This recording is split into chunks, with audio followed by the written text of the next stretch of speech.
Good afternoon. Just shy of Donald Trump's 100-day mark in office, his plans for Mexico and the rest of Latin America are anybody's guess. Trump came into office promising to build a wall to keep out what he called Mexico's murderers and rapists. He also pledged to make America great again by tearing up what he insisted was the worst trade deal in history. That seemed to spell big trouble for Mexico. After all, bilateral trade with the U.S. is equivalent to close to half of Mexico's GDP. Other countries like Brazil and Argentina initially smelled opportunity in Trump's Mexico bashing, looking for ways to strengthen trade ties with Mexico and help it make up for the coming U.S. abandonment. But 3 months into his presidency, it's looking more and more like blowing up NAFTA will go the way of so many other Trump campaign promises. And we're seeing increasing signs of moderation emanating from the White House. But it's still a guessing game. The lack of clarity from the U.S. is likely to force Latin American governments, with the exception of Mexico, to look for their economic salvation at home rather than abroad. With leaders like Brazil's Temer and Argentina's Macri in the driver's seat, that means spending cuts, privatizations, and less state intervention. Depending on who you believe, those policies will either promote a virtual cycle of low interest rates and higher investments, or increase human misery while actually staving off recovery. As for Mexico's Eduardo Peña Nieto, he must reckon with the U.S.'s unpredictability, but he must also try to squeeze more money out of Pemex and build trade bridges to China and elsewhere. Today we're going to hear from three economists who have often voiced skepticism about the Wall Street-driven view that increased trade and fiscal austerity are a panacea for the continent's ills. Arturo O'Connell, a former member of the Argentine Central Bank's Board of Governors, has urged debtor countries to resist deals with banks that force excessive spending cuts and austerity. Fernando Cardim de Carvalho, a senior scholar at the Levy Institute, who has served as a consultant for the Brazilian Central Bank and State Development Bank BNDES, has also argued against Michel Temer's reliance on austerity. And Arturo Huerta González, professor of economics at Mexico's UNAM and author of 15 books on Mexico's economy, has energetically questioned Mexico's reliance on foreign trade as an instrument of growth. We'll hear from each member of our panel for the next little while. Then we'll open it up for a broader discussion about what's going on in Latin America, always a lively area. Without further ado, Professor O'Connell, you start off.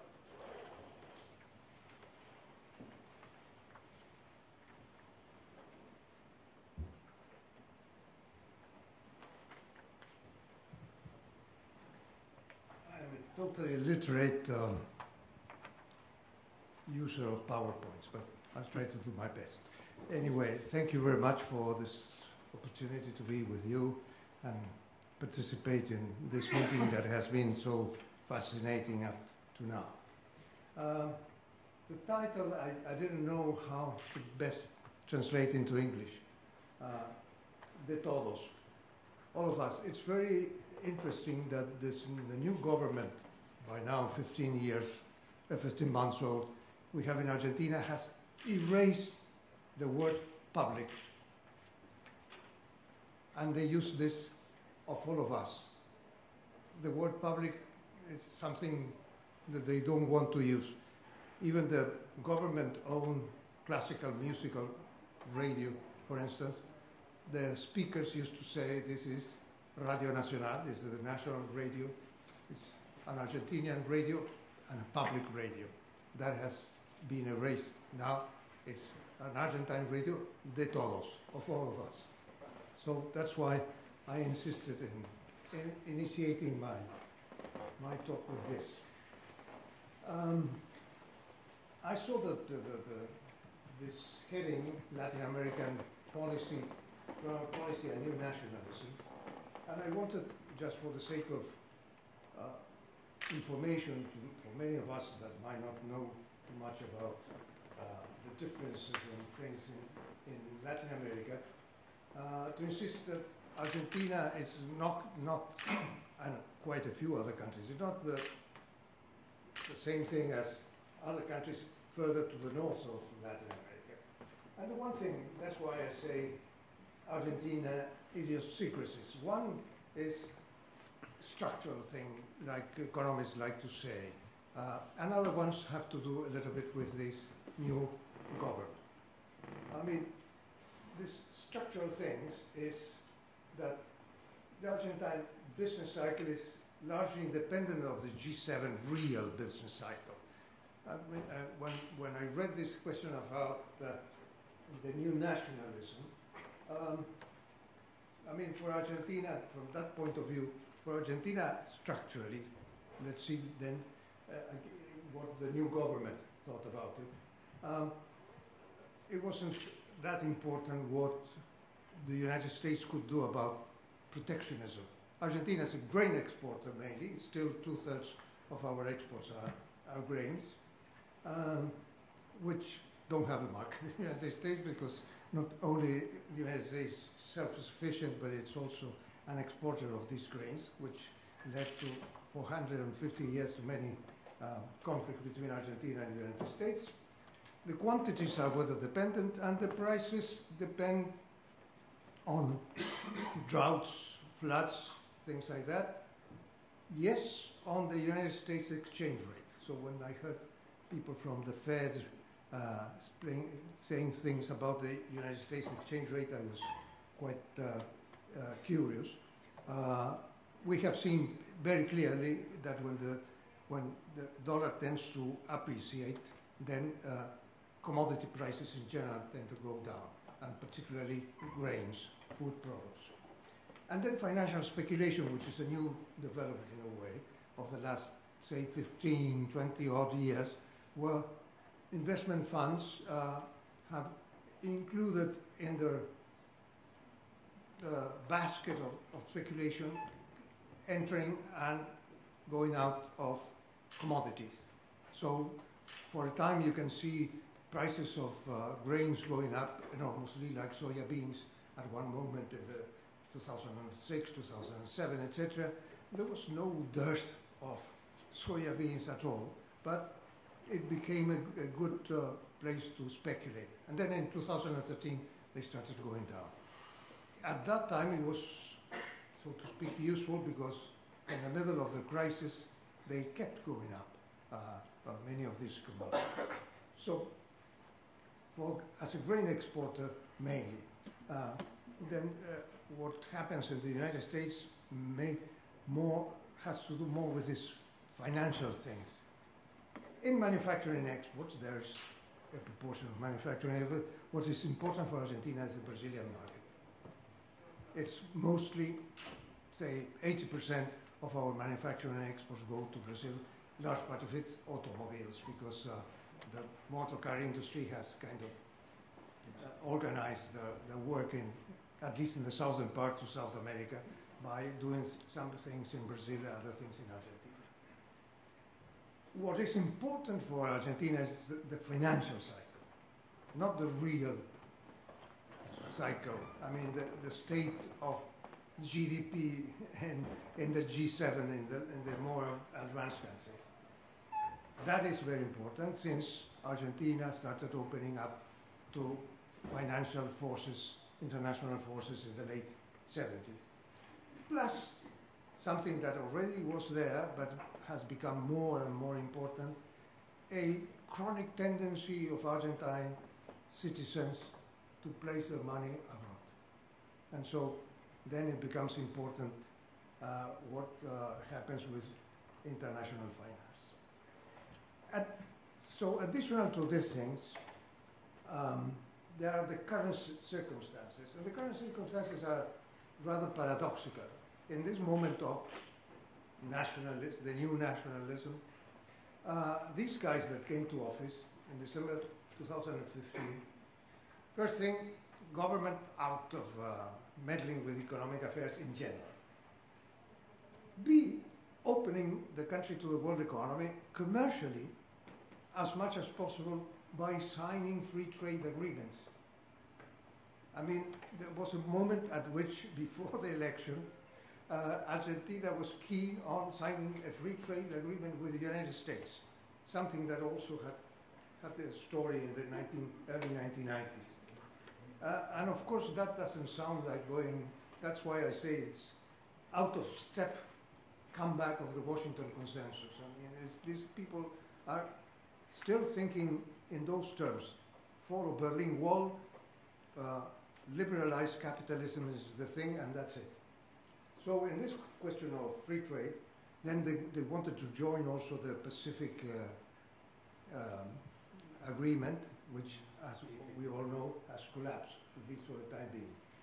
So there was this thing, and the other thing was bring down inflation, which was and still is very high, through fiscal discipline and a restrictive monetary policy. So that's the background to what we are going to see, what the performance has been.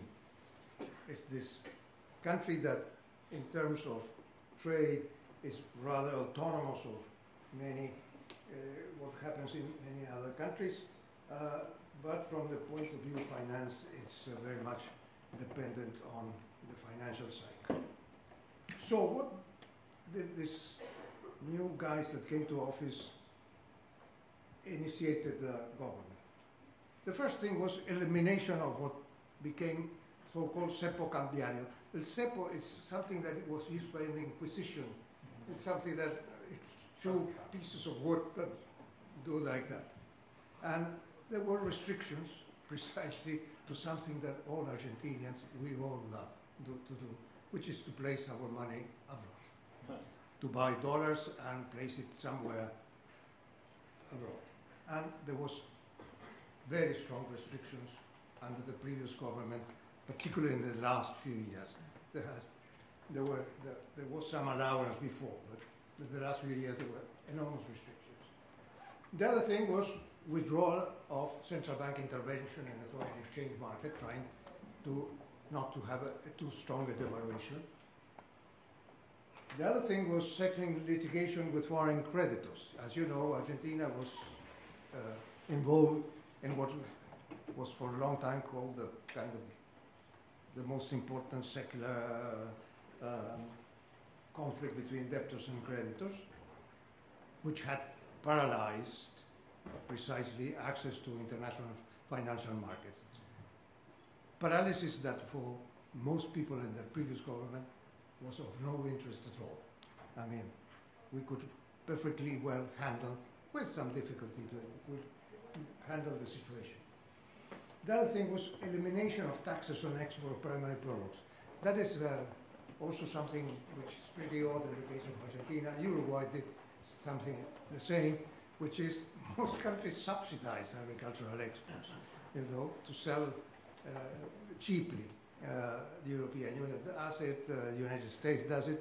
Argentina, for a long, long time, placed taxes on grain exports and meat also. And then when mineral exploitation became more important in the last 10, 15 years, also on gold. Gold was precisely the most important one. And this is something very crucial, because the price of wheat or the price of maize in Argentina is equal to the international price times the exchange rate. So when you devalue, then immediately the prices of food go up. So to place those taxes is not only a very easy way to collect revenue for the state, so it's an important source of revenue, but also it's an important way to somehow delink the exchange rate from the cost of living. Because otherwise, and you hit the cost of living of those for whom food products is an important part of the budget. So this has been used for decades as a way to somewhat delink that. And the other thing was allowing increases in the rates charged by public utilities, for electricity, for water, for gas, etc., that were highly subsidized. These were the first few things. As a preview of results, if I take more time than what I'm allowed to, I would say as a preview of the results of these measures that were taken right from the beginning. The recession became more serious. In fact, we had a recession in 2015. We didn't have a recession. There was small increase in GDP, but current account deficits is still with us in spite of devaluation, etc., etc. There was an increase in the amount of people sending their money abroad in non-financial sector capital outflows, which is not firms do it also, of course, but it's families that do it. Renewed external indebtedness, we will see. Inflation is still high, and it's higher in fact than in 2015. There's an increase in unemployment and a fall in real wages. There's an increase in poverty numbers and in inequality. There's an increase in fiscal deficit, which was one of the important things. They wanted to bring down fiscal deficit. And in the banking sector, this and banking and the foreign exchange sector, which is handled mainly by the central bank, there's deregulation, total liberalization of the foreign exchange market, but also quite serious deregulation of the banking sector, and pronouncements about inflation targeting that have never taken ground in Argentina, inflation targeting becoming the rule of the policy of the central bank, where in fact they are targeting the exchange rate as a very powerful tool to control inflation. So let's see what happened with the elimination of it, of the cepo. I couldn't find a good word so graphic as this one in English. Elimination of the cepo and withdrawal of the intervention led to this. There had been a small devaluation between 2014 and 2015, still under the previous government, but there was this devaluation immediately because they eliminated any control. There was this hunger for foreign exchange, accumulated hunger for foreign exchange, and so it was immediately 40%, then it went up to 60%, and then it came down. Somebody spoke about overshooting today. That's been typical of devaluations in Argentina and in many other emerging market countries. In spite of this devaluation, the trade balance that had turned negative in 2015, the trade balance continues to be, had some reaction in 2016, that is first full year of the government, of the new government. Well, yeah, there was some movement there, mainly because imports came down because of the recession. Also export, everything shrank in fact. Devaluation didn't lead to an increase in the internationalization in terms of trade of the Argentine economy. The monthly returns, those were annual before, show that the trade balance, even at the beginning of 2017, right now, in the last few months, the trade balance is still more on the negative side than a positive side. Many people say that the problem was a problem of terms of trade that started falling in 2013 mainly. In spite of the crisis, as I said, terms of trade continue increasing up to 2000. There was a small fall in 2009, and then again they went up to 2013. So that really hit also the balance of trade of Argentina. And you see the green line, which is exports, that started precisely going down in 2013. But still, and this is an argument I keep making in Argentina, still, even after the fall, terms of trade of Argentina are well above, about 30% of the era of, say, 2004 to 2007, when Argentina was generating quite huge surpluses in trade. So I say, well, yes, there was a fall in terms of trade between 2013 and 2015. There's a small recovery now, but that doesn't explain why we now have negative balance of trade, or very small positive one, with terms of trade that were below the ones that we have now. Still, there was a quite huge positive balance of trade. Another reason for the deterioration of the external position is something we started seeing very clearly in the 90s, which is very high input elasticity, income input elasticity. I mean, Argentina became more and more open, and any time that GDP started going up, that was, for instance, very clear after the tequila crisis, which Argentina was hit by the tequila crisis because it had already a very high current account deficit. So people in finance said, well, what's the country that's going to be hit? Argentina running also a current account deficit of about 6% of GDP at that time. There was a recovery after that, a very fast one, and there you could see that imports went up. The recovery was 7%, the imports went up 25, 30%.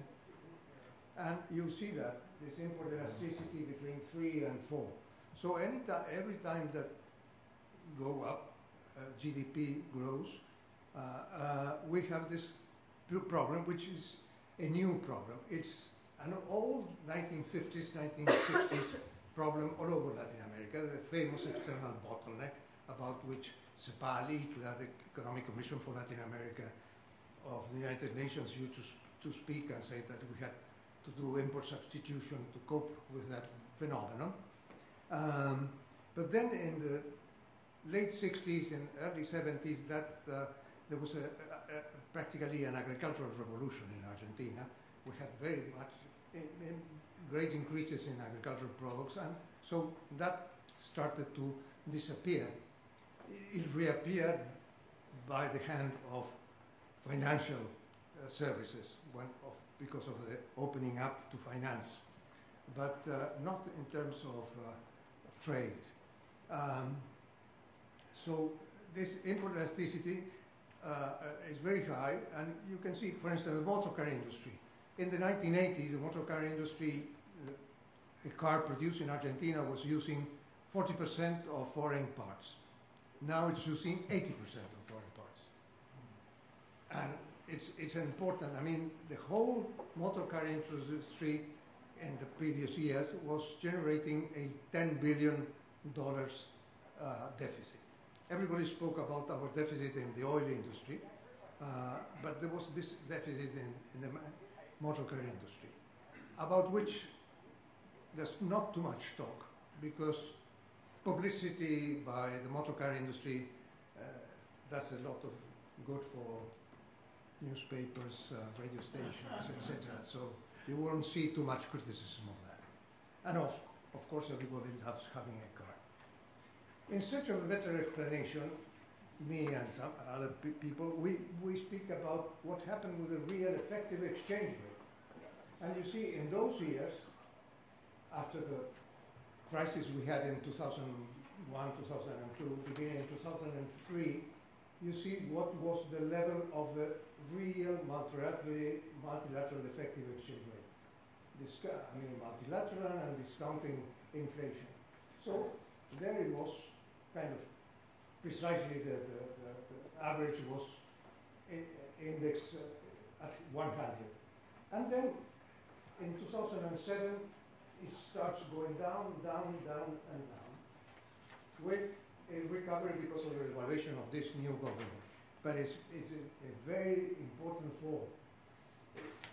We came down from 100 to 50. So that goes, I think, a lot to explain that. And in this period, from the beginning of 2015, you can see even under the previous government, inflation was eating up the exchange rate. There is the devaluation at the beginning, late December and beginning of January, and then inflation again starts eating up the exchange rate. So that it's still at the level of 55, so 45% less than in those glorious years of huge trade surpluses. So one thing is we have a balance of trade problem, to which, in addition, we have a current account problem, of course, because on top of the balance of trade deficit, there's a lot of services, what used to be called invisibles. There you have utilities, profit remittances. The Argentinian economy was very much transnationalized in the 1990s. Big firms were sold to transnational firms, and the public utilities also were sold, privatized, and were taken up by also foreign firms. So there's an accumulation. It's something you said about also the case of Brazil. Utilities being sent abroad are very important, and also tourism, because the exchange rate being low, people say, well, let's go abroad, and we buy things very cheaply abroad. So we have a current account problem. And on top of this, so the current account problem, without the cepo,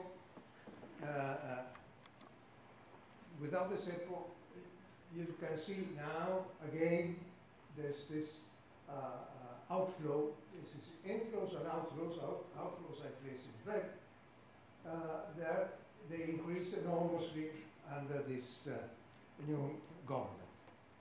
So this is not a new phenomenon. As I said, it's a chronic idea. This drain of capital outflows is important. It's, in 2016, in this last year, was 50% of exports and more than 5% of GDP. Now, Argentina used to be, up to 2014-15, the only emerging market country that had a positive international investment position. It had more assets abroad than debt. Debt had come down quite a lot, and there were some assets abroad. So here is, from the International Monetary Fund, the net international investment position. External debt had been reduced. That was precisely restructurings that were done in 2005 and then again in 2010, by which 92% of the creditors of public debt of Argentina accepted the restructuring that with a haircut of between 50 and 60%. But there were the group of vulture funds and other ones that kept litigating. I can't go at all into the details of what happened. This new government almost immediately came to an arrangement with vulture, so-called vulture funds, and you can see the extraordinary amounts. For instance, NML, one of the funds of Mr. Singer, he bought a total market value of 177 million. He ended up receiving 2.4 billion. So that's a nice bargain he did. You know? So that was one case. There's other cases that was the most politically better known. The approximate total payments amounted to 12 billion. So Argentina issued 16 billion of new debt. Now that our friend Riesa raised the injunction against Argentina, and so 12 billion was issued, and with 16 billion was issued that was used to pay to the vulture funds, and that allowed this new process of indebtedness. On the whole, the Argentine government issued almost $30 billion over last year and the beginning of this year. So now again, we have an external debt that's going up. There you can see public debt is the blue one, and private debt is the other one.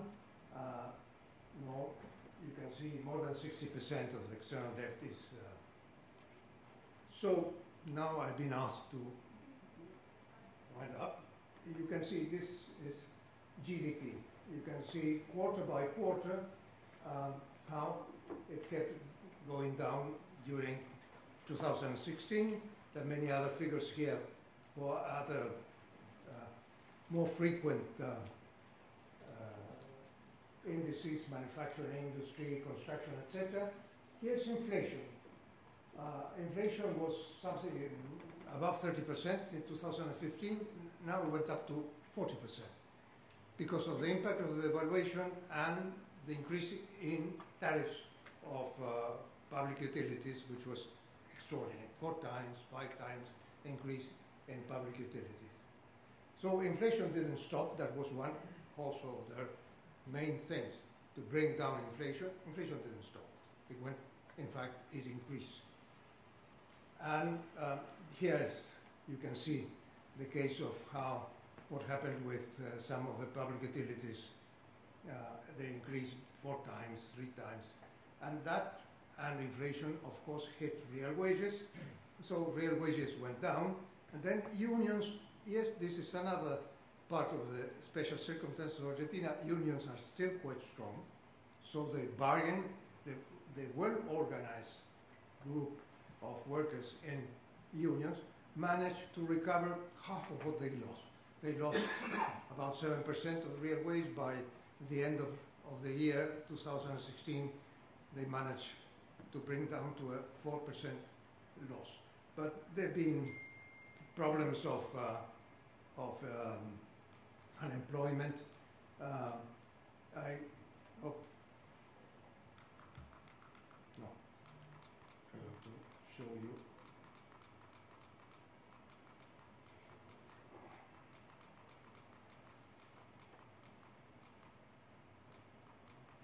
This is real wages and employment. This is very interesting. The Catholic University of Buenos Aires has an observatory of what they call the social debt. And what you see is this red line is the unstable underemployed. This is the one that really goes up. It's marginalized people. And this is what happened with the Gini coefficients. They also calculated that. You can see in 2016 the increase in inequality. So that's what I said in my preview. What you have is a recession, you have high inflation, you have decrease in real wages, you haven't won too much competitiveness at all. I mean, because the inflation has eaten up what was, so to speak, won by the devaluation. You have a decrease in real wages. Fiscal deficits also have gone up. Here you can see fiscal deficit between 2015 and 2016 went up. The primary deficit and also payments of interest went up. And Argentina has entered into this new process of indebtedness. So in the very short run, most things have been really very negative. And also a new process of huge new indebtedness is taken up. And we know this is cycles that you keep indebted yourself because this is a moment in which people want to make a fast profit. For instance, the Central Bank of Argentina that already in 2002 started issuing paper of the central bank because now nobody would, at that moment, the government was in default, and so nobody would buy a government bond. So the central bank started issuing its own bonds. And so there's a massive issuance of central bank bonds that started paying 38% per year. And they're still paying now about 24% per year. And the exchange rate for a year, it's completely stabilized. So, people come and they try to do in 3 months' time or 4 months' time what they could do in 4 years' time abroad. So this kind of process of speculation we have seen since the 1970s, several of them.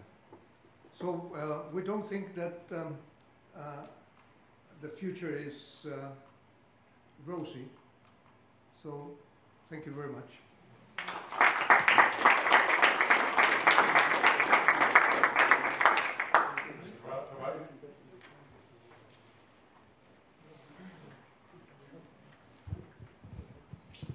Good afternoon. Well, I'm taking the label new nationalism as an euphemism for the election, so this is how I interpret it. And for us, actually, in Brazil, the news of the election were stunning, as it was for practically all the world. But I would say, perhaps in a provocative way, it was not the source of any particular concern. What is actually being seen and given emphasis in the press and cautious reaction of government authorities they try to avoid is much more than focused on two things. First, on the folklore of the campaign, the statements that were, let's say, some offbeat and political threats like preventing the access of China to those two islands that they are building in the South China Sea and so on. So there is some fear that, I don't know, you would like to have perhaps a more balanced person in charge of the nuclear armaments and so on.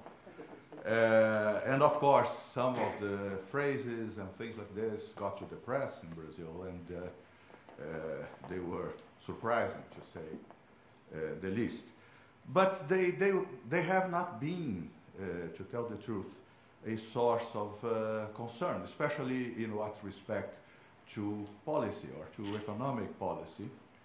They have not been taken into consideration, in part because it's not clear. It's not clear even here, but it's even less clear outside the United States exactly what it is to be expected. There were lots of phrases, and then the meaning was not exactly like that, and some threats, but then they were not threats. So some of them may be taken more seriously, like the thing about trade deals and so on. But it's still really not clear. Even what was supposed to be and potentially can be good news, like the infrastructure investment that would probably increase exports and so on from the region. But we still don't know, and it's not really clear if anybody knows, including in government and Congress, what exactly will result of $1 trillion. It's not something that you should ignore, but it doesn't seem to be the result of any actual process of decision.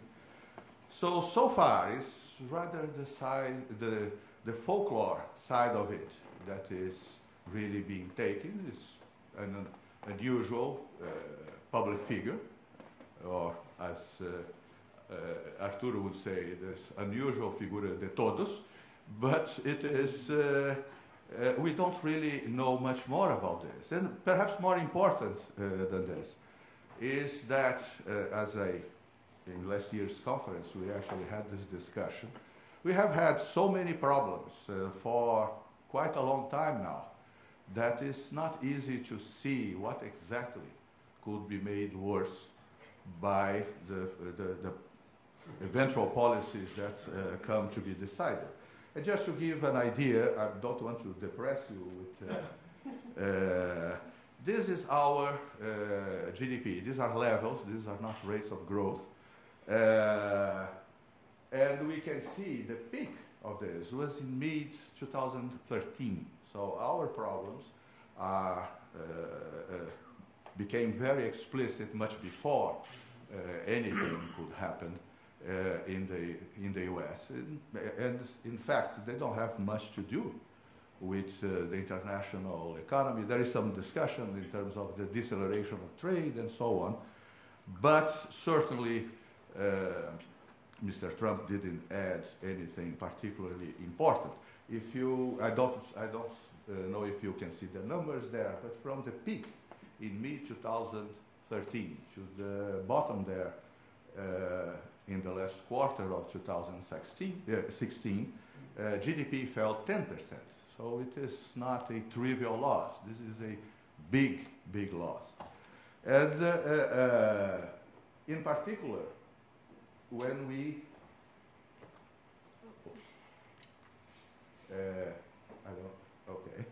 if we add the fact that it's not only our short-term problem with this 10% loss of GDP that is threatening, but this is going to give us a legacy. This is the investment rate. Again, the peak was in 2013, about 22%, which is not really a rate of capital accumulation that would make us bet on the future. But from that time, we have this constant fall, which means that what we have is a falling share of a shrinking product. So our potential GDP, or any other name that one wants to give, that would signal something about our future possibilities, are also being compromised, and there is not much insight that could suggest things are going to be, these problems are being solved quickly. Well, as I said, this is mostly of our own creation that predates any political change in the U.S. or even any in 2013, nobody would predict what would happen here in 2015 or 16. So, but the fact is that we have been going through a deep recession. I'm not going to get into this discussion, but we had in last year's conference, and I think there is still a working paper that summarized that discussion. This deep recession began with a kind of stagnation that the government was implementing policies that in theory should be expansionary, but they were not. They just kept the level of GDP, and then for many reasons, the previous president decided that it was the time to adopt some degree of austerity. She was impeached, and her former vice president decided to double the bet and make those choices even tougher.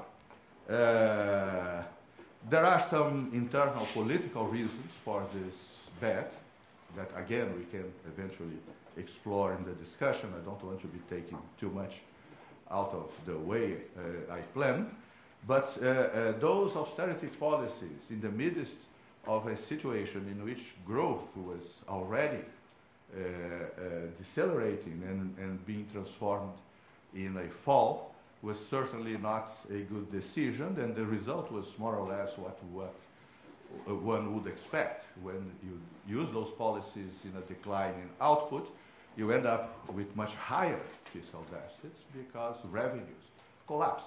Tax revenues fell much more quickly, so you end up with this very strange situation in which you make some deep cuts in government spending, and you see that you are worse than you were at the beginning, because deficits, the increase in public debt, and so on, are not only they were not reversed, actually they were made worse.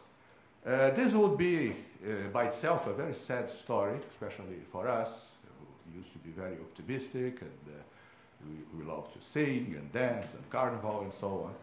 But to the economic crisis, we added something.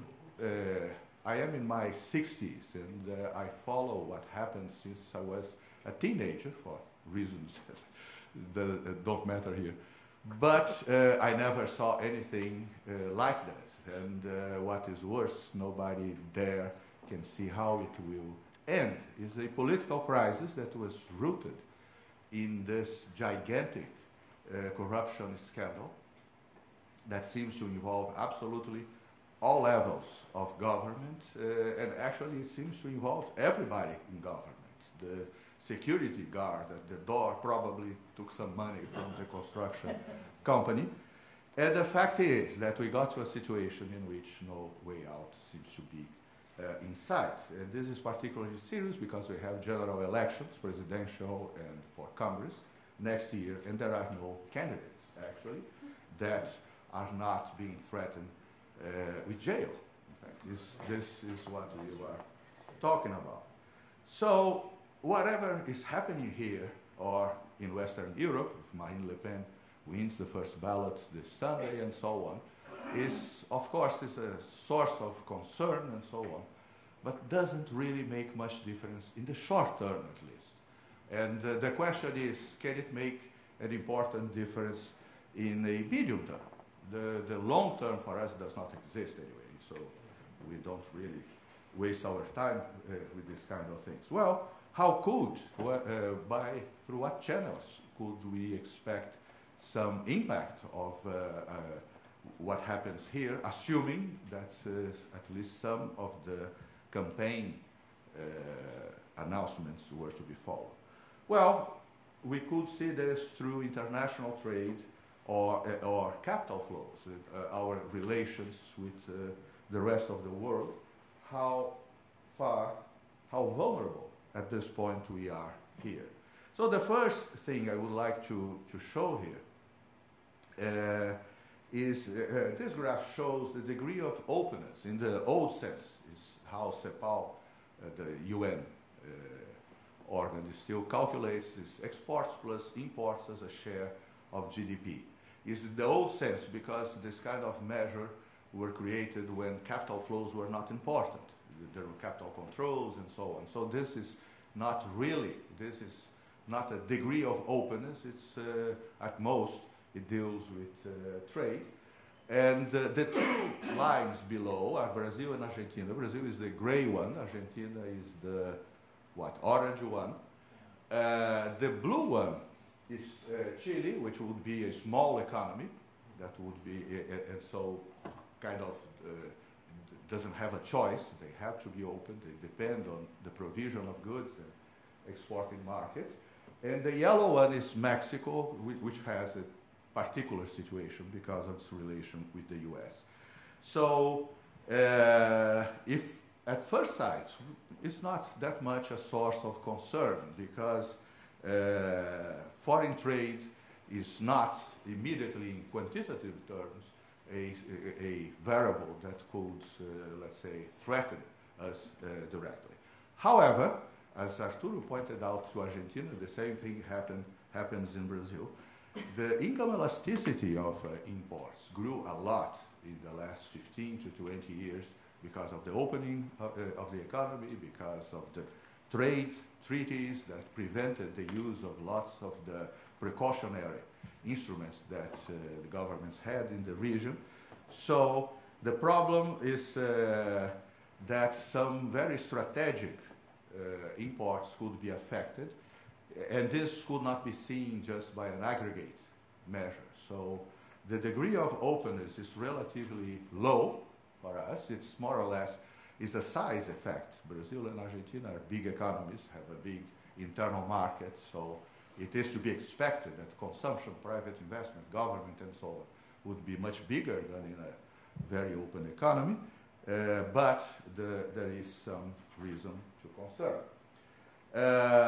On the other hand, we do have some reasons to be cautiously optimistic, because it's still very early, but in the last years we had this declining trend in terms of trade, which at the beginning of 2017 seems to be reverted.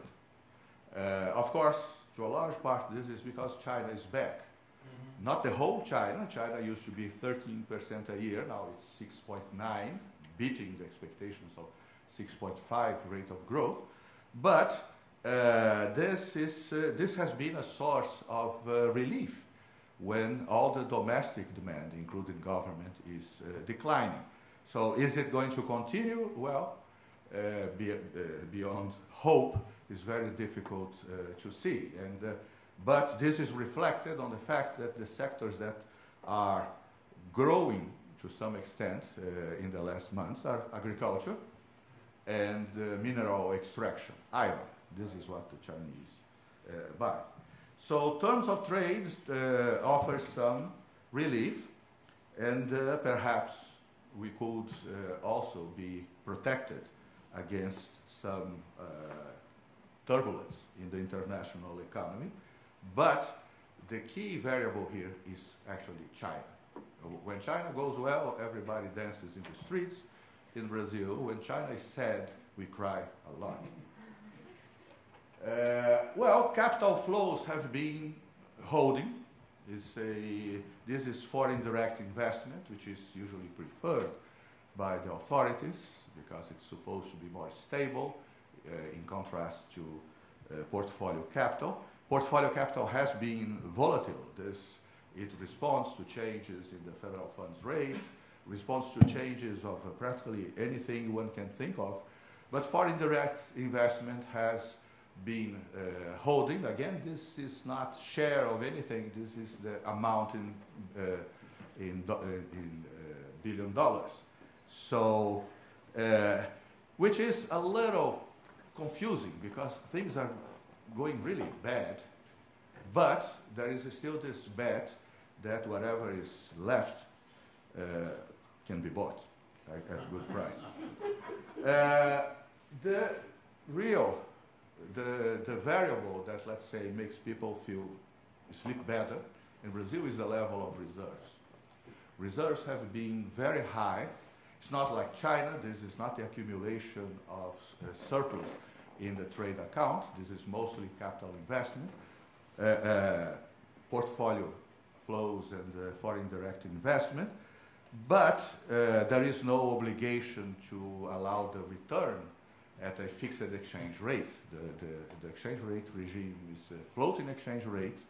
So if there is some movement to repatriation, one alternative that is available is just allow the exchange rate to go up. And this, in fact, is one of the things that have to be considered. There is one big risk in the horizon that has not materialized this time, actually since 2007, which used to kill us. That is capital flight. And I am differentiating here capital flight from sudden stops or repatriation. It's not the financial flows of non-residents coming to the country and decided to go away. It's the residents, because we don't have any capital controls anymore. They were dismantled following the Washington Consensus and so on. So we don't have the means to stop residents in Brazil for getting the reals, the local currency, and trying to buy dollars and do what Argentinians do, as Arturo mentioned. And this is a real threat because even those reserves that I already changed the slide would not be sufficient. So then you would have two choices, and both of them are very bad. One is to use the reserves to try to calm down, especially if you see some sign of speculative attack or something. But then, of course, each use of reserves signals weakness. So signals that next time, and then next time, and then next time the government will be beaten. So it's a kind of paradox. You have reserves to show. You are not really supposed to use it, because then you show, you can suggest that you are weak. The other possibility is to say, well, it's a floating exchange regime. At this point, the dollar costs about 3 reals and something, so pay 6 or pay 8.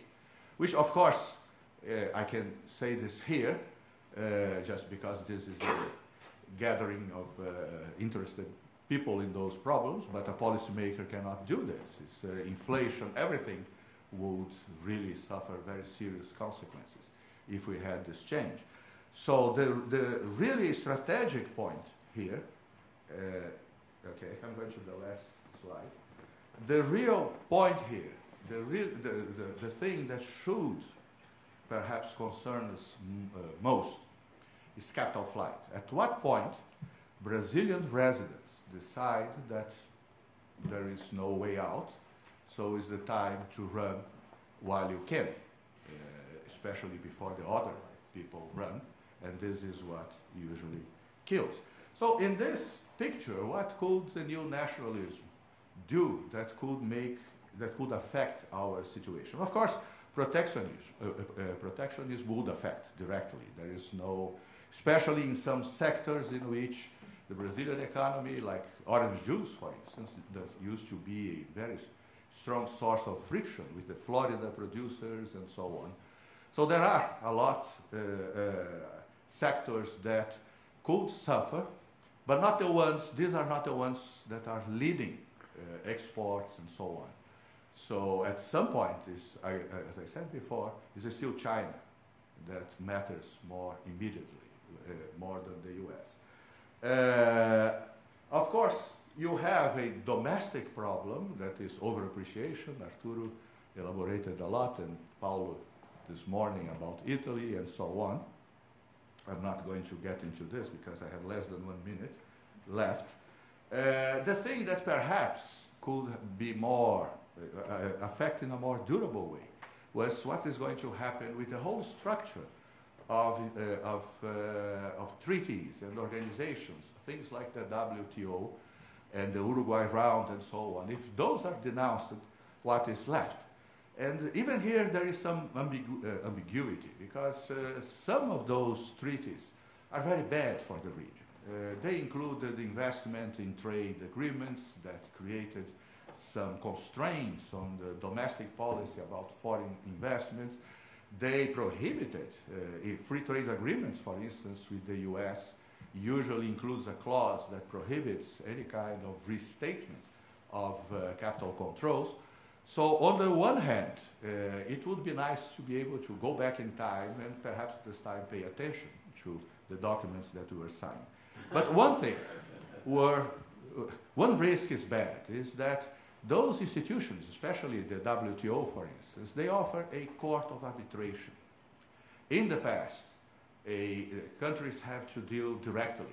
And of course, then the differences in power are very important. The WTO, you can complain about policies from the US or Germany or whoever, and get a kind of community arbitration. And this has been used actively by, in fact, every member, including the US. So on the one hand, there is this organization for conflict solution that would be nice to keep. I think they save resources and time and so on.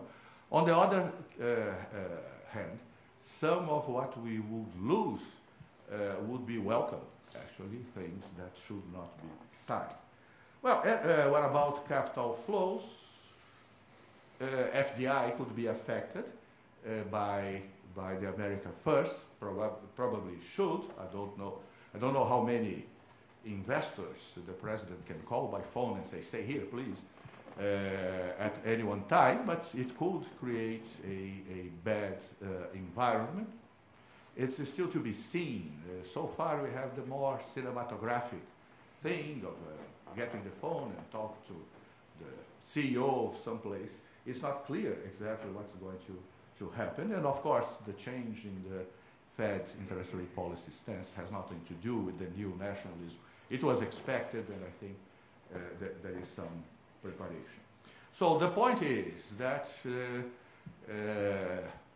the main problems are still of our own creation, and we still have to find a solution, no matter it may be helped, it may be made more difficult, but by whatever happens in the international arena, but it's not really the main point.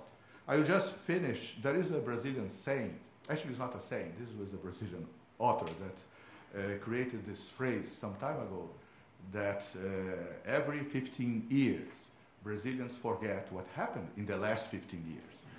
So to some extent this is our hope, that we can forget what was happening and begin again. And then if new nationalism is another difficulty, so be it. But I insist, it is still our problem. Thank you.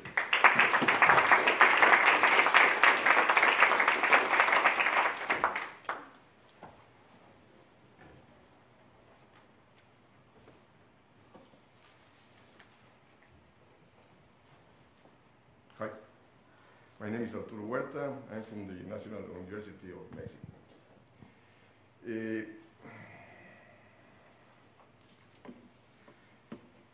Mexico has been depending on the external variables when they act in a positive way, when the international price of oil is high, when exports grow, when capital inflow come to Mexico. We have a stable exchange rate. We can balance the fiscal sector, the external sector, and the economy only grow 2.4% per year. Nonetheless, when these external variables act in a positive way. Now they are acting in a negative way. International price of oil is decreasing, exports are decreasing, capital inflow is decreasing, and we don't have endogenous condition in order to stabilize the macroeconomic fundamentals. We have problem in the fiscal balance, we have a problem in the external balance. And for a lot of years, we work with our currency was appreciated because capital inflow, because the positive behavior of external variables, and in order not to lose competitiveness, our wages always have been very low. And nonetheless, the overvaluation, it was functional for the export companies, because overvaluation decreased because of their inputs that they come from China and Asia, and the rest of Asia, and they utilize the lower cost of our workers, and then they export to the United States.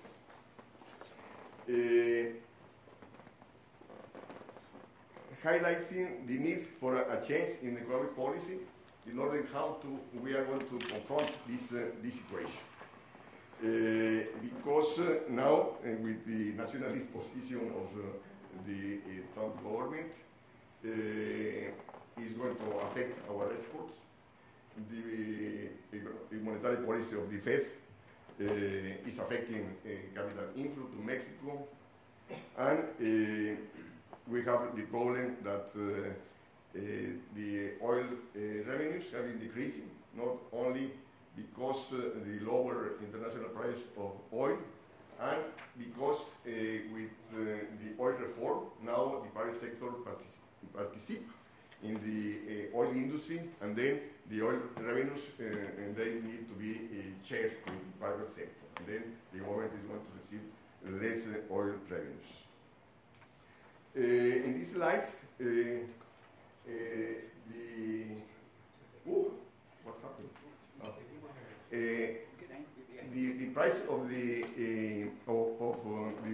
barrel was around $100 in 2011, 12, 15, and last year it closed in average $38.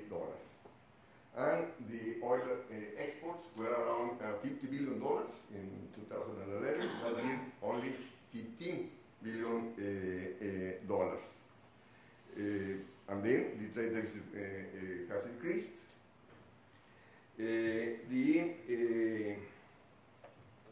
The oil revenue for the government has decreased too.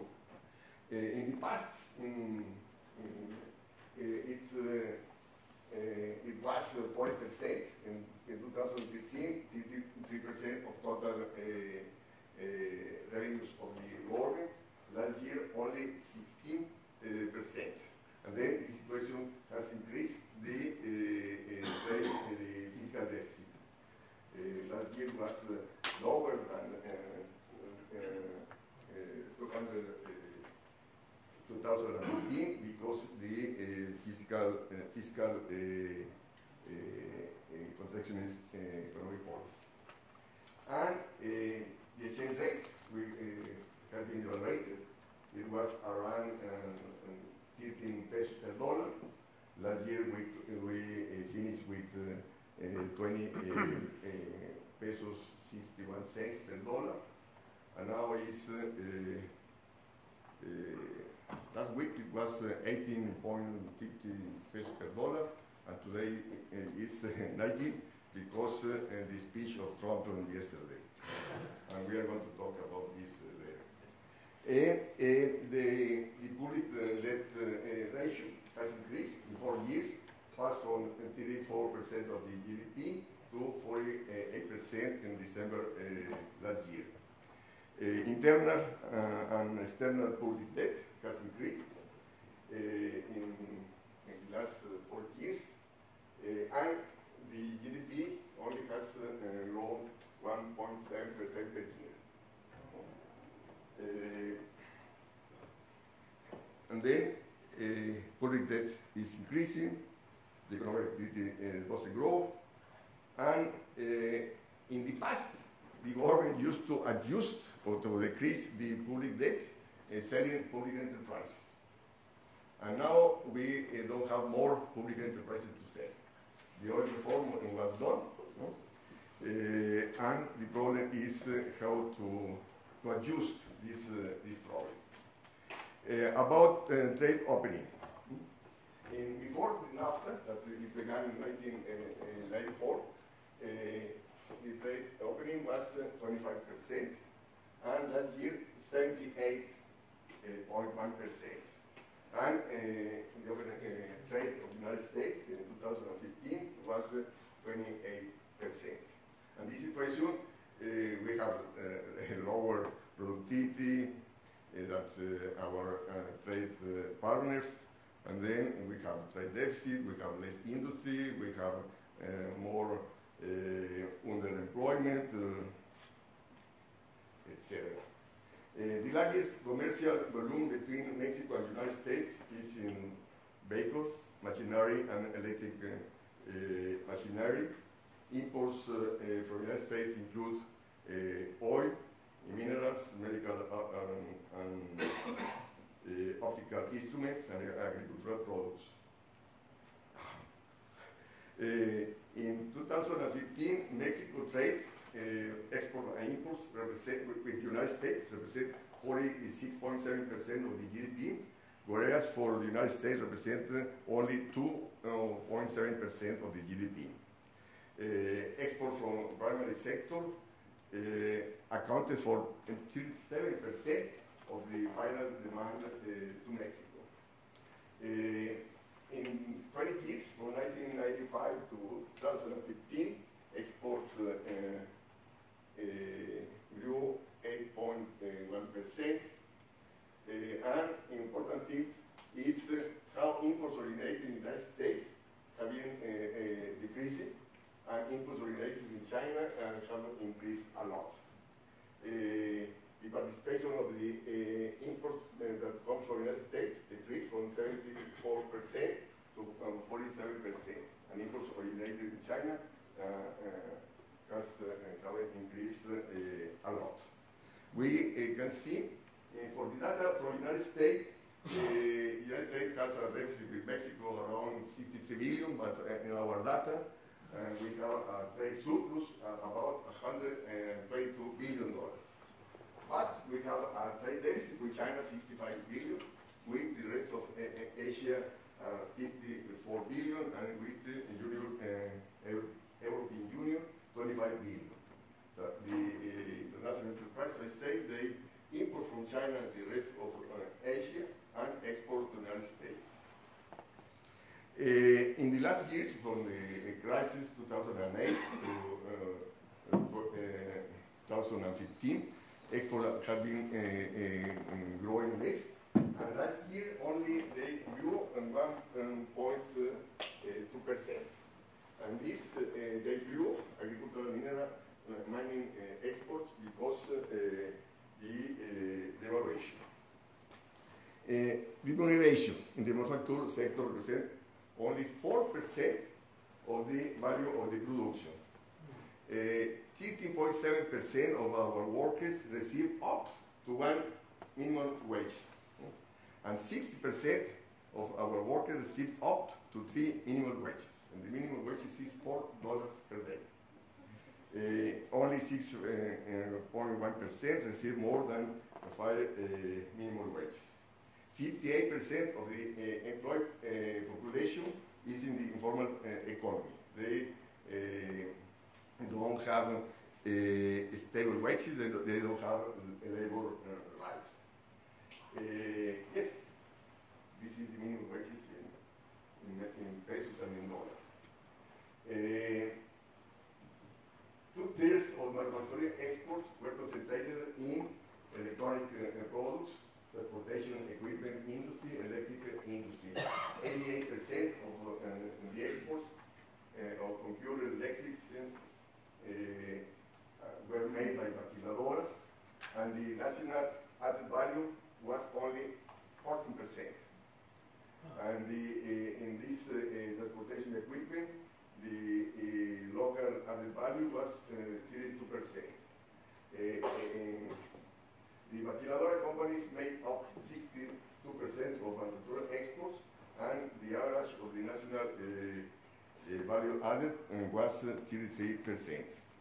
The current account deficit has increased, and the capital account has decreased because we received less capital inflow.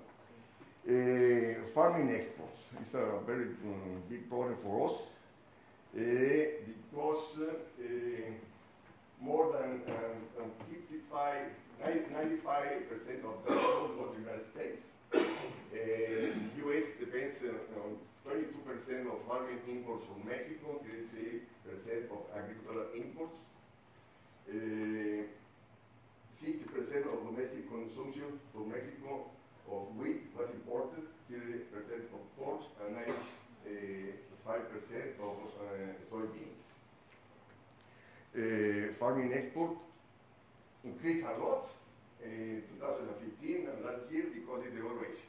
And now we have a trade surplus because of the devaluation in this sector. But the devaluation doesn't act in favor of manufacturing industry because they have a very high import component. And then the problem is how to get resources or in the surplus in the capital account in order to balance the economy, in order to balance the exchange rate. The foreign direct investment in Brazil is between $80 and $100 billion. In Mexico, no more than 28. In this case, was this because we sold Modelo industry. And they don't come because our internal market doesn't grow and export doesn't grow like in the past. And we don't have the international reserve that Brazil has. About the privatization of Pemex. Pemex was the public oil enterprise that controlled the oil production, and with the oil reform, it was open to the private sector, and the government was willing to receive $70 billion, not only in order to develop the oil industry, but in order to increase international reserves, in order to finance the external sector. But they are coming to international enterprises of oil are coming in order to get the control of the fields of oil, not to invest. They are going to invest when the international price of oil will be higher. Thank you. And we can see Pemex lost 41 billion in 2015, and 14 billions last year, and has a total debt of 96 billion. Pemex was the third largest oil producer in 2004, and now is the eighth oil producer. Nonetheless, the structural reforms in Mexico, the capacity hasn't increased. It's only with the structural reform we have less participation of the state and more participation of the very big international and national enterprises. With the position of Trump, with the aranzels in the border, the foreign direct investment is decreasing, and the government is promoting portfolio investment.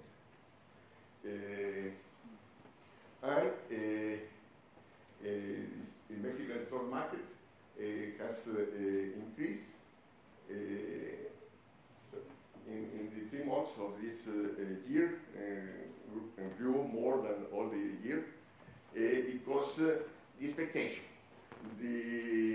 Your Secretary of Commerce, Mr. Ross, he said 2 months ago, we are going to get a very good relationship in order to the review of NAFTA, because we are interested in the evaluation of the peso.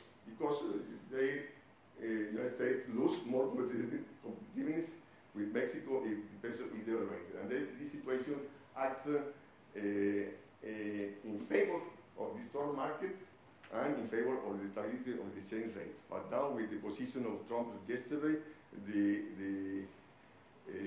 now the stock market is around 46 in the index. And we have the devaluation of the peso. About the low domestic investment. The problem is it's the same as Brazil. They grew 2.2%. Last year decreased 1%, and the ratio of investment is 9.1%. In China is 46, 45%. And then we don't have endogenous conditions in order to compete, in order to confront the external shocks. The public investment, we can see how the fiscal adjustment has decreased the public investment, and is 1.8% of the GDP. And the problem is how to, the tendency is fiscal deficit and current account deficit will increase. And the government is decreasing the public spending in order to adjust the fiscal balance, and they are betting, let's say that, free trade agreement with China and with the rest of Asia in order to counter the position of the United States. But we have a huge trade deficit with China and with the rest of Asia. We don't have any condition in order to grow with these countries. And that's the problem. So we don't have an ordinary condition, and we don't have the management of the economic policy in order to deal with this situation. We need capital surplus in the capital account, and we don't have more sales, asset to sales. And the foreign investor will accept pesos if you offer them stable assets. If the economy doesn't grow, if you have debt problems with a growing current account deficit, you can't guarantee payment terms with no more asset to sell. And then capital stop coming. And then the devaluation will continue, and the restrictionist monetary fiscal policies are going to continue. I'm finished. About the renegotiation of NAFTA, the United States want to decrease the deficit. They want to increase because the aggregate value of our exports, they have a lot of Chinese components. And United States, they want to increase their participation in the aggregate value of the export in Mexico.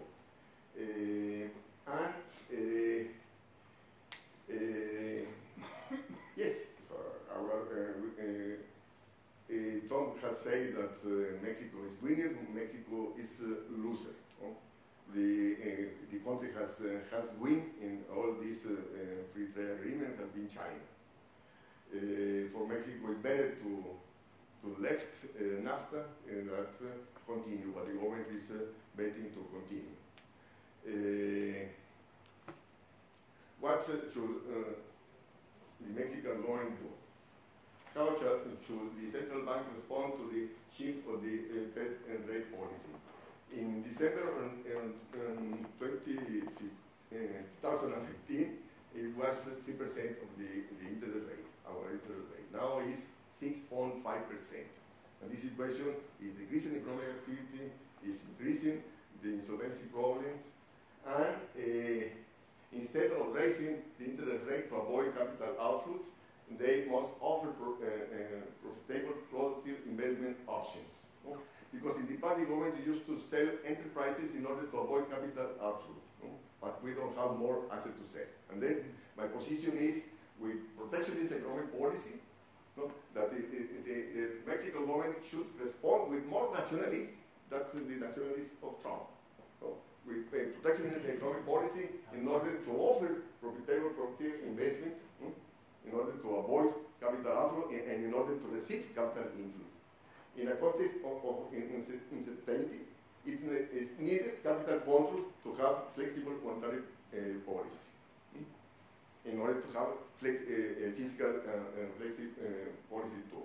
How the government should respond to lower oil revenues.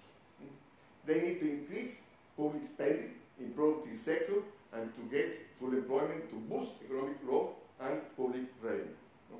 Because we can do the same that every big countries, to decrease public spending in order to decrease the public debt, and they don't get anything. No? In order to solve the debt problems, in order to solve the fiscal deficit, the government should increase spending in order to develop economic growth, in order to, in the last line, face the proposal of the U.S. border adjusted tax, which will reduce export. The Mexican government should react with protectionist policy to boost domestic production. Mexico imports last year 385 billion. That is equal to 40% of our GDP.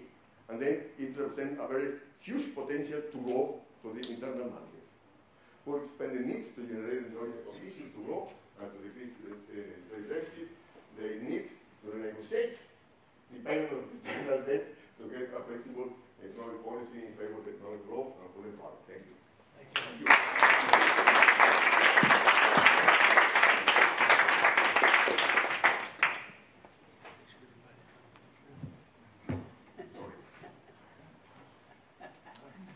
So thanks everyone. Very interesting, provocative speeches. I was wondering,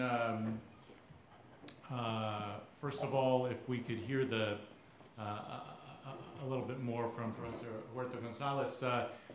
If you could look in your crystal ball a little bit, and obviously we all know that Eduardo Peña Nieto was in political trouble. There's been a speculation that Mexico would turn to the left in the next elections with López Obrador. Do you think that's a live possibility, and would that follow some of your advice in terms of the more capital controls and out-trumping Trump? No. Let me tell you, I know very well López Obrador. and he doesn't agree with my position.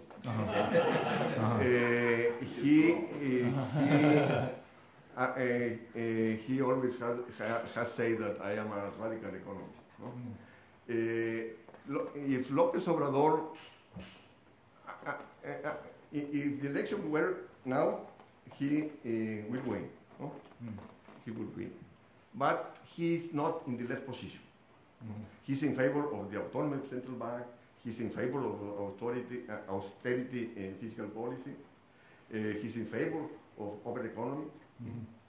Yes, he tries to do the same that Lula did in Brazil, but we don't have the public revenues that Brazil had or has. The tax income in Mexico is 10% of the GDP. In Brazil, it's to 28, 29%. No? And the position of López Obrador is against the corruption. But the problem of Mexico is not only corruption. The problem of Mexico is the economic model, no? That he doesn't criticize. Okay, interesting. And Professor Carvalho, looking into your crystal ball, similar, and both of you looking at the crystal ball in terms of Argentina and Brazil, will there be some sort of a reaction to this? I think you described it as the American consensus that there is in Latin America, funnily enough, at the same time that the U.S. has left that consensus. Will there be a reaction politically? Will the pendulum swing back from the kind of moderate regimes we have in power now? You want to go first? Go ahead. I'm afraid, yes, that we seem to be condemned to kind of cycles of coming from different parties, because the Peronist party, Peronist setup is very varied. So you could have, like in the 1990s, that you have a Peronist government which was the best student in the class. They were following all the recipes of the Washington Consensus. Mr. Menem was the only president that addressed the annual assembly of the World Bank and the IMF in 1998, besides Mr. Clinton, because he was presented as the man who was doing what had to be done. So we have had these swings. Sometimes the swings have to do with the amount of finance available. These kind of regimes tend to indebt the country. They use this easy period of easy money, and then they leave the government at the moment when you have to face an enormous debt crisis. So now the situation, if you follow public opinion polls, is that Mrs. Kirchner is the politician has a larger following now in opposition to. She actually had would she, if there were an election face to face between her and Macri, would she win, or is it still uncertain? We have now midterm elections, and right. It's different. So, I mean, the most probable thing, crystal ball thing, is that the government, Mr. Macri and his people, will not win the midterm election at all. Even if they win, they will not manage to control Congress. But I think it will be, for them, more serious, in a sense that they won't win, so they will be discredited in a way because of all that accumulated things. And this would mean that Mr. Macri would be not a lame duck, a lame hippopotamus or something like for 2 years, 2 years in government with the Peronism in opposition. It would be something tremendous. So that is my rather pessimistic view. I mean, that we don't seem to find a way out which would somehow conciliate some problems of the Argentine economy, but at the same time care about the people that should be looked after because they are the people who are worst in society. And Brazil, election coming up there as well, a big election. Well, the crystal ball is a little cloudy, but I think there are two different steps that are related, but the constraints are different. We are going through a period at this point in which very radical reforms of social security and so on are being proposed, not exactly adopted. There was an amendment to the Constitution freezing real government expenditure for 20 years. But this has impressed people outside the country much more than inside the country. Our Constitution is a little older than 30 years. So this 20 years is not really the same mechanism that approves this amendment is the mechanism you use to repeal this amendment. This is, so it is a short-term constraint, it is. It is hard enough for government to actually fulfill it because of the state of the economy. It's still declining, so it doesn't really matter what they are doing with what they are planning to do, because most of the expenditure for the next year, it's already in the books. There is not much you can actually do. And the deficit is still increasing because of the declining tax revenues. So in this picture, some of the radical initiatives like this dramatic social security reform that's being proposed, I think they are being proposed you have a government with very little political support. They don't have the votes. The party is a big party, but it's a part of dealings. This is what they do. It's the biggest party in the country. They never run for president. It's PMDB. Yeah. So they are very comfortable with vice presidency because this allows them to deal in every state.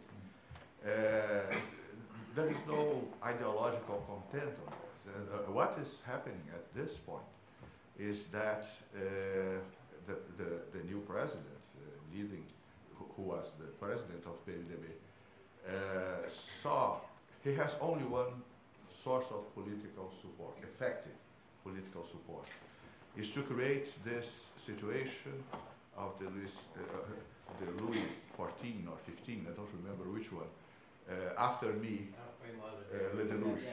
He's creating a situation in which he cannot be removed.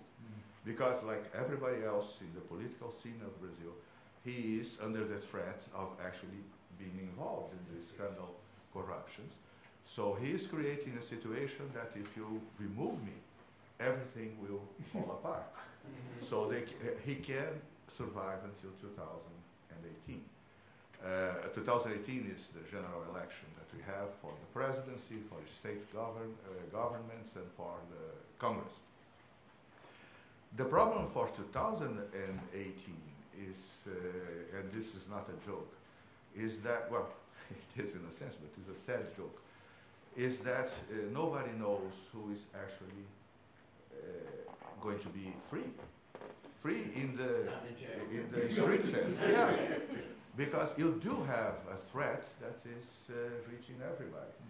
So it's, we still have 1 year and a half. The election is at the end of October. And is it still possible, for instance, Emmanuel Macron emerge? Yeah, it is. 1 year and a half is a huge, long time for for the country. So you have two guesses to make. Will the president's bet to survive succeed? Because it's not clear. His party has never been an ideological party, but they see this as the way to survive. Is to say, especially for businessmen, that they need them, because otherwise, who knows? Maybe Lula, maybe revolution, maybe whatever. And then you have 2018, which is more serious, because it may sound a little cynical, but everything can be reversed. And actually, we did this for quite a long time. It's very easy. It's to pass a constitutional amendment in Brazil. All you need is a vote from the representatives and from the Senate, and then that they vote again. It's not like here that the states, a certain number of states. This is very easy. Actually, with those amendments, Congress voted twice in the same day. So it was expected at least they would take some minutes to think, is this my vote? Yes, it is. So this is not the source really of worry. You have to begin something again in 2018. And then the threat is not a consistent conservative, because you don't have this kind of program being put forward. The problem is the vacuum, is what can appear. It's a large country, it's 210 million people, so you have to reach the regions of the country with something to say. Mm-hmm. And at this point, God knows what. And then we're running short on time, but I just would like to ask each of you, starting with Professor O'Connell, given the problems you see in your own countries in terms of economic policy, do any of you see any positive economic policy models elsewhere in Latin America right now that could be, or good, I guess, a role model, or at least pieces of the puzzle are solved in other countries that you like? You mean an actual model that is working? Actually now in Latin America. No. Not at all. Not at all. No. I think the whole continent is a situation of dilemmas. Many of us, for instance, think that Colombia, this success of coming to an agreement between the government and the guerrillas, fantastic politically, but even then, economically, I don't know what, economically and many other points of view, what might happen. There was a trio of, it was very odd. We had a seminar with people from ICLA and other people. The most, up to a year ago, the three successful countries in Latin America were small countries: Ecuador, Bolivia, and Paraguay. Ecuador, with the collapse in oil prices, was gone, and that you could see at that moment. Bolivia is a kind of miracle. It's the one that it's making a good performance. Paraguay is much more dominated by soybean and other different kind of activities. But Bolivia is very much a little bit combination a la Lula, for instance, of having a rather orthodox economic policy. They had the highest international reserves in relation to GDP, quite a few achievements from a kind of rather orthodox point of view. At the same time, that there is something interesting from the point of view of a better deal for the people at large, the true todos there. But it's very, very specific, very idiosyncratic, because it has to do with this multi-ethnic, the way in which the various ethnias have been accommodated, so to speak, to to be able to lead their own way of life, which is a very specific Bolivian and some of the Andean countries problem. So I don't see it. I mean, we can imagine things. In Chile, it's very, very possible that you would have Piñera again in government, a businessman, that you would have a businessman government like we now have in Argentina, with all enormous limitations, because they don't seem to be able to understand that it's different to govern a country than to handle a business. Completely different thing. And so, but it is pretty possible. In fact, you know, if you can draw a parallel with this land, we have a businessman government in Argentina. Mm-hmm. In fact, Mr. Macri, the president, and his father had some business in common with Mr. Trump. They did deals. Yeah. Yeah. Right. Because they were trying to build, to do some building up in New York, but they were stopped. Mm-hmm. Mr. Trump decided that it was for him to do this little business. But they know each other, they have played golf together and stuff like that. But anyway,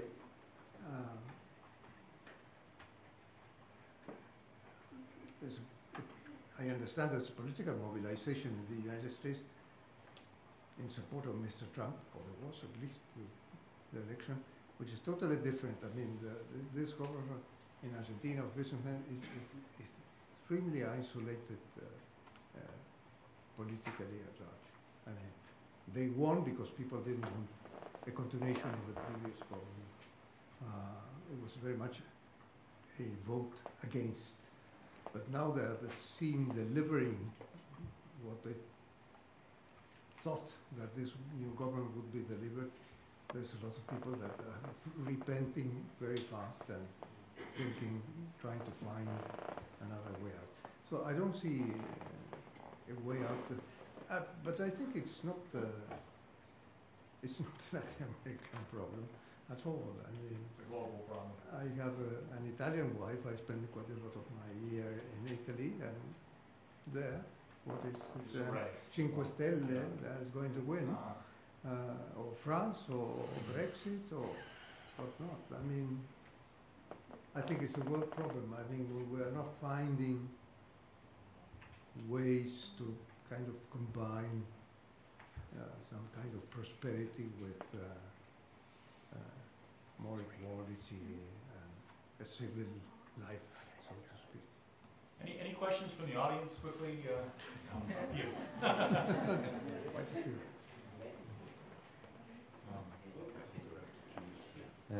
I would like to ask all professors about their respective countries, because I think that looking at the Latin American countries' experiences, I think that the, let's say, right model, policy model for many of them should be to avoid, to try to understand how to not to be a lot so much dependent from the external sector, and especially like subdued to the US, or even some points to the European continent. And looking at the the structure, let's say the institutional structure of especially the monetary system of the three countries, that they fundamentally are the monopoly issuer of their currency, a non-convertible and floating currency. I think that they may have much more policy space than before to try to understand how to build a policy framework in order to achieve a certain could we get to sort of the essence of the a certain question? kind of desarrollo hacia adentro, but different than what was tried some decades ago. It is possible to achieve this kind of desarrollo hacia adentro, also so basically internal driven development. Yeah, looking at also the peculiarities of the countries. Okay, let's get a couple more questions, and then we'll try to answer the questions all together. Go ahead, sir. For Mr. O'Connell, in Argentina you mentioned that agricultural exports and mineral exports were taxed. Is the reason that they were taxed not to provide subsidies, in effect, for urban and other industrial workers and other workers who the Peronist Party wanted to help? So you're taxing the agricultural sector in order to help the industrial sector in Argentina. And we do one more, perhaps, from that side of the room.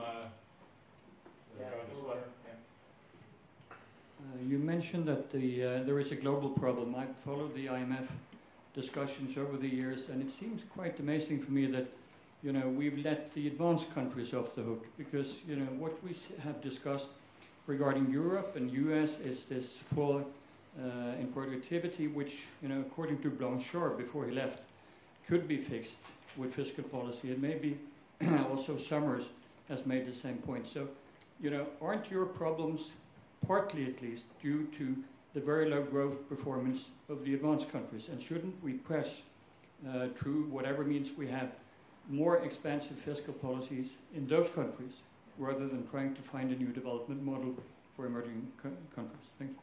So why don't we start with that question, and then we'll go on to the other two. Professor Huerta González, would you like to talk about that? The question about how much the fault of Latin America's problem is the global low growth, and whether the solution should be found outside of Latin America. We have to have in mind that always the economical policies have been generalized in all the world. No? When we work with protection economic policy, in developing countries were working with protection economic policy. Now, since the 80s, all the world have been working with open economy. And in the past, we work all the countries with fiscal deficit, and we have been working in the 3 decades with fiscal discipline. And then it's because of this that developed and developing countries have been growing less than we grew in the past, in the 40s, 50s, 60s, and 70s. And then I'm in favor of protection economic policy of Trump, no? Because recognize that the open economy acts against of the economic growth, against of the good employees for the countries. It's not to come back to the past, but it's in order to not continue with an economic model that don't satisfy the national demands. And then in Mexico and a lot of Latin American countries, we don't have economic and political condition in order to maintain open economy, because we need capital inflow. And how we are going to assure capital inflow if we don't have more assets to sell? No? Yes, and the open economy has generated, in Mexico case, no? 60% of the workers receive up 3 minimum wages, $12 per day. And in order to get the basic basket, you need $14 per day. No? And then it generates a social problem. In my country, more than 20,000 people die every year because related with the drug dealers. No? And then it's this economic model has acted in favor of the financial capital. They maintain the stable over the money because they are against the devaluation because the money is devaluated. And in order to get this stable exchange rate, we don't have monetary and fiscal policy in order to grow, in order to generate full employment. And then, yes, our government don't control its money, doesn't have any economic policy. I'm totally against of the autonomy of central bank. I'm totally against of the free trade agreements. Yes, I am more nationalist. Professor Carvalho, how do you see this question about how much this the sort of global growth policies or lack thereof, which is the root of the region's problems? Well, for decades, actually, after World War II, this was the core of all the debates on economic development theory and strategy. Actually, it was how to rebuild the domestic economy, assigning a different role for the external sector, for trade, in other words. And of course, for the first 40 or 50 years, we tried import substitution, and this was very successful for decades. The problem with imported substitution is that at some point, you reduce your dependence on what happens in other. Well, there were two problems. First is that you have to have some size. When you look at Latin America, this was not an option for everybody, but it was for Argentina, it was for Brazil, it was for Mexico. You have other countries like Chile and so on have different strategies. But at least in Brazil and I think in Argentina, one result of substitution, of import substitution, is that you reduce the amount of imports you need, but imports become very rigid because you import those things that you are unable to substitute. Some for natural reasons, some resources you don't produce, but some pure and simple because we don't know how to do it. In the 1970s, for instance, there was an attempt by the Brazilian government. It was still during the military regime, so they had a lot of latitude to implement plans, to develop a local computer industry. So it was completely forbidden for Brazilians to go out and go back with a computer, because this was expected to accelerate import substitution, and the result was that it didn't. It's some specific initiatives in some specific niches of markets and so on worked. So for these economies, for the largest economies at least in the area, it would have helped, yes, if the rest of the world was growing, but I would say two things. First, that for a few years at least, growth in China was a very good replacement, and at the same time, a very good illustration of what the threat was. Brazil was a large producer of steel. We don't produce steel anymore because we export iron to China. China does not buy steel. They only buy iron.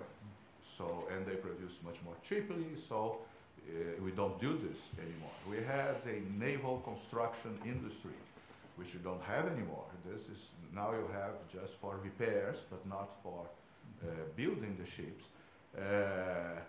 because this is not what you can sell. So most of the trade negotiations that Brazil was involved, for instance, with Europe, Brazil is a very good producer for obvious reasons of agricultural goods and so on, but you cannot deal with the European Union because France will protect to the death their peasants.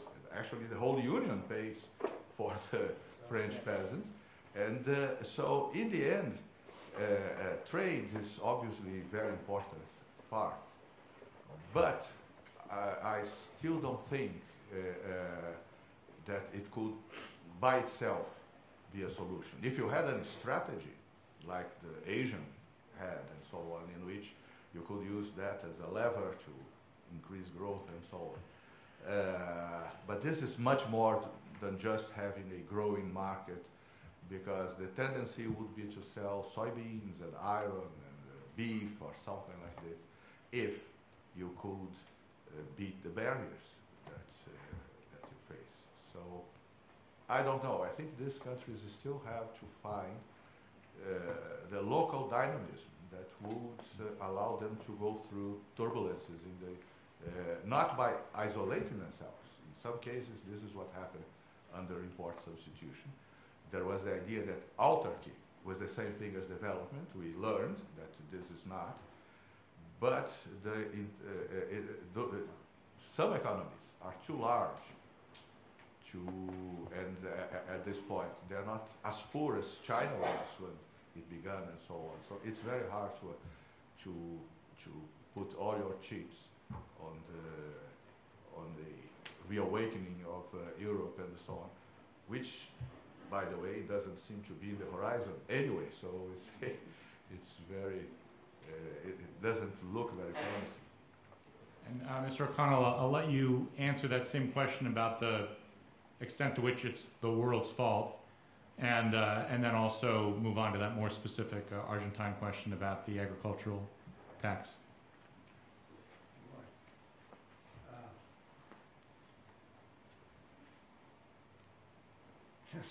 Several problems in ECO. I mean, both the three of us, I think, in different ways we said our problems are basically of our own making. And our solutions then are going to be of our own making in a world economy that, for what we, I mean, again, crystal ball, what you could say is it's going to be slowly growing, different from what it used to be in the 1950s or 1960s, and prone to bubbles and financial collapses. So I think one has to make its mind to say, well, that is going to be the world we'll be living. And what is our chance in that world? Well, I would say, first of all, sand in the wheels. I mean, open up to international finance has been by far the greatest mistake.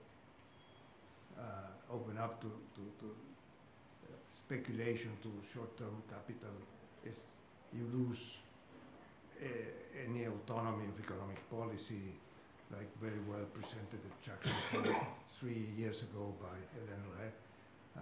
We have a dilemma, not a trilemma.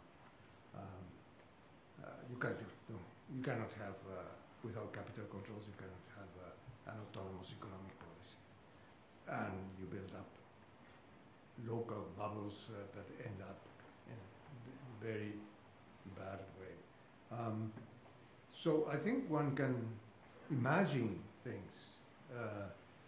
At least, I'm sorry, I don't know enough about Mexico. I know a few things about Brazil and Argentina. For instance, Argentina has 3 Nobel Prizes. I mean, we are very good in biological research and things like that. But we have a scientific base, and there's possibility there of developing industries, activities, quite science dependent.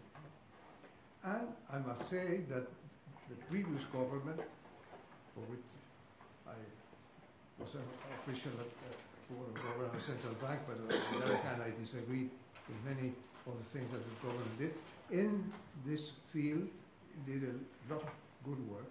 A lot of Argentine scientists working abroad that came back to Argentina. And there was a lot of money for subsidies for science and for application of science. And I think, well, one has to explore that kind of thing. But mainly trying to isolate you from the worst things in the international system. I mean, the case of Argentina is very clear. Between 1950 and 1974, income per capita in Argentina increased 67%. About that time, 74, 75, the mid-70s, opening up, particularly in finance, by the military government that took over in 76, was a thing, and it never really ended, but for the various crises, etc. Between the next quarter of a century, between 1975 and 2000, income per capita in Argentina grew 0, with an increase in inequality. So the lower 20% of the population actually had a decrease in the income. We started experiencing unemployment, etc. And we started having all kinds of social problems that for a person of my age, I mean, you cannot recognize that Argentina I knew when I was a young man, younger than now. You know, you could walk around Buenos Aires, you could walk around shanty towns, and you never would find a problem. We did it. I was a great fan of cinema, and most of my friends became filmmakers later. And we went around, you know, shanty town. We never, at any time of the day and the night, never had a problem. Now it's a city of violence and crime and whatever, and drug traffic. It's a totally different society. Anyway, I think on paper one can imagine possibilities. The problem is precisely one of the worst consequences of what has happened in the last 25, 40 years is that the society has become disintegrated. So, and the politics then become disintegrated. So what are you going to do with that? I mean, it's not, I mean, any of us, you can set up a group of economists, sociology, whatever, and you can produce a beautiful plan. I don't know, then what would be the possibility of applying that? That I think is the worst side to it. So I think ideally, on paper, you could imagine things to be done in a world of slow growth, isolating yourself from other was the size of it. In practice, if there would be, if you could see the future of a political party developing new political leaders taking up the responsibility and getting support from the people, I think it's very difficult. Our countries, Brazil was well known for being very unequal. Argentina has become extraordinarily unequal also.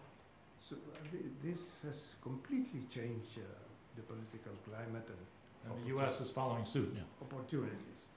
About agriculture and taxes on agriculture. Yes, at the very beginning of this story,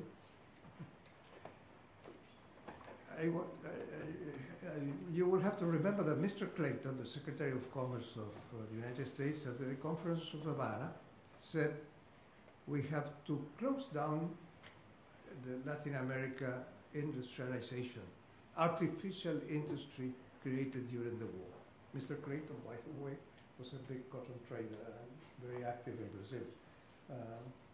Anderson Clayton, very important trading firm in the cotton industry. Anyway, we didn't follow that advice. But what we did in the case of Argentina, by using multiple exchange rates, which was the tool at that time, that of course then agricultural products receive a lower exchange rate, exports, and so there was an indirect subsidization of industry, no doubt, and of food for the workers. Right. Then we became a member, but we... yeah, lower means... what do you mean? Actually, less pesos for a dollar, or for a sterling pound. An appreciated exchange rate. 350 against 5 and 750. Those were the three main rates of exchange of that era. Then we became a member of the IMF. We went a member. We became a member of IMF only in 1957. Under the charter of IMF, you cannot have multiple exchange rates. So somebody invented this idea of what are called retenciones in Argentina, detracciones in Uruguay, which was these taxes placed on agricultural exports. They were wiped away, for instance, in the 1990s. But in the 1990s, what happened is that the exchange rate was so overvalued that the de facto tax was also very important. If you look at the relative prices of agricultural products in comparison with manufactured products or comparison with the general index, the relative prices were as low as when there were taxes on exports. And it's about to happen the same. One of the big supports to Mr. Macri in his election were the rural producers that precisely were very angry about these taxes on exports. But by now, I mean, even in rather conservative newspapers like La Nación, precisely on Sunday there was a long piece by, and many agricultural producers are complaining because of the high, the fact that there's been an overvaluation now of the exchange rate in terms of purchasing power. The profitability of many of the activities in agriculture is becoming extremely low, lower than when there were the taxes. So the whole thing happens, and this also has some political overtones in Argentina. It's way ago, more than half a century ago, that the large agricultural producers were the ruling class of Argentina, whatever. That has disappeared, absolutely. I mean, families through inheritance have become very small producers, etc., and been a democratization of agricultural production. But still, in politics, it's still a mobilizing thing. A couple of weeks ago, a group of people kind of stopped one festival of agricultural production where they were selling cattle, whatever, the oligarchy, etc. So it's a nice tool in political life. If you start something against the oligarchy, you still find something. I keep saying, no, the new oligarchy are the bankers, not the agricultural producer. I'm an agricultural producer myself, so I'm defending myself in a way. But still, now, but what I pointed out is it's very crucial that if you don't want to have an overvalued exchange rate, an exchange rate that allows manufacturing to be competitive in its exports, and for imports not to be that cheap, and for people not to be able to go abroad and buy. You know, if you take a flight going back to Buenos Aires, people come with enormous amounts of things because everything is cheaper abroad. By the way, in Chile and in Paraguay, much cheaper also, without having to do a long flight.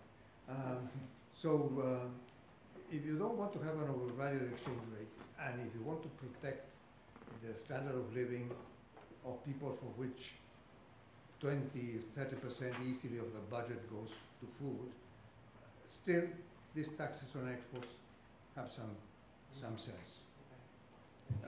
But from this point of view, rather than a transfer to urban producers, so to speak.